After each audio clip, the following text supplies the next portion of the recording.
Right, a few of you have asked for a settings video on AMS2. So to start this, I'm running a GTX 1080 Ti and a i5 10600KF and a Rift S. Now everybody's system's going to be different, but they're the three major things that are going to alter things. So don't take this as gospel, this is just what I'm using for my setup, but you can use it as a baseline to go off, whether you've got a more powerful system or a less powerful system. So just a quick one, visual FX, heat haze is off because it doesn't look good in VR. Bloom is off. I don't know why bloom's off. No idea. Everything else is kind of on apart from vignette. Okay. Into the meat. In fact, no, let's just look at virtual reality. I'm using it at 1.0. No super sampling at all. Yep. Right, into the meat of it. Performance. This resolution, Windows mode, this kind of stuff up here is just what's being sent to your monitor, really. This, yes, VR, but the biggest thing for these is for when I'm recording, because I'm recording directly off the screen. Yep. Okay. So as we scroll down and get rid of that lot, you'll have to pause and take notes.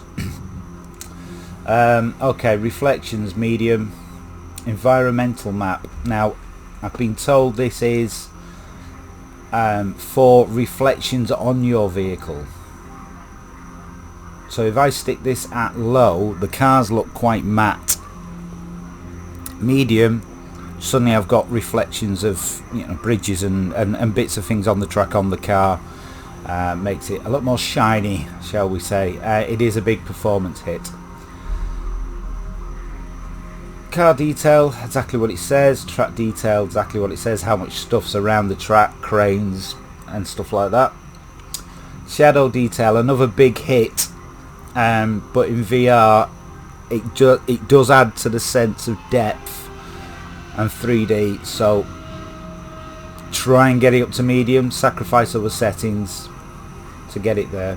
Motion blur off, frames rendered ahead, leave that on 1. That is a massive hit if you turn that up. Detail grass, again, massive hit, leave it off.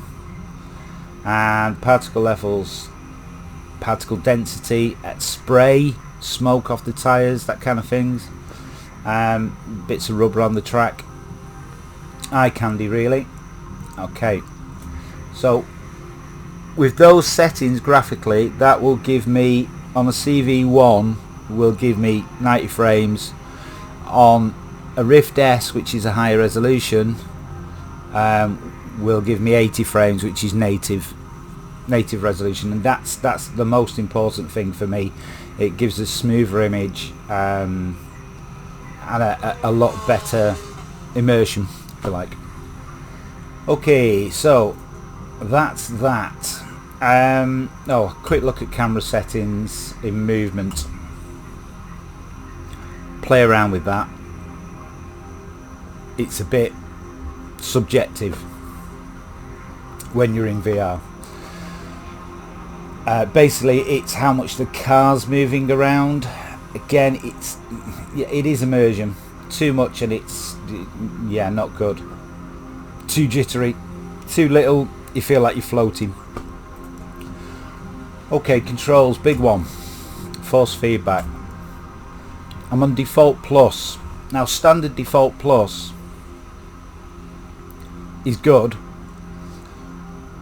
but you've still got to alter these settings here. Now I'm on a G29 with a H shifter, which is quite a low powered wheel, entry level, good quality, but doesn't have the punch of the DD wheels. So that's what I'm using. Gain, overall power to the wheel, low force boost, kind of the stuff that's happening.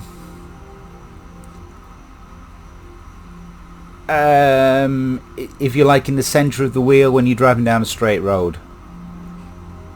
Yeah, you want to feel all the bumps and clunks. FX is all the effects, is the bumps, the curbs, everything else. Dampening. Now,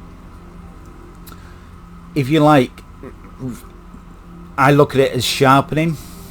So up here, everything will feel like soft and squidgy and not very good. Over here, everything's going to be fighting me. It's going to come through the wheel very sharp. Yep.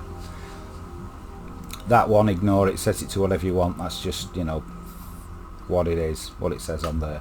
Right, I hope that helps you as a baseline. Just a very quick one. So, adios.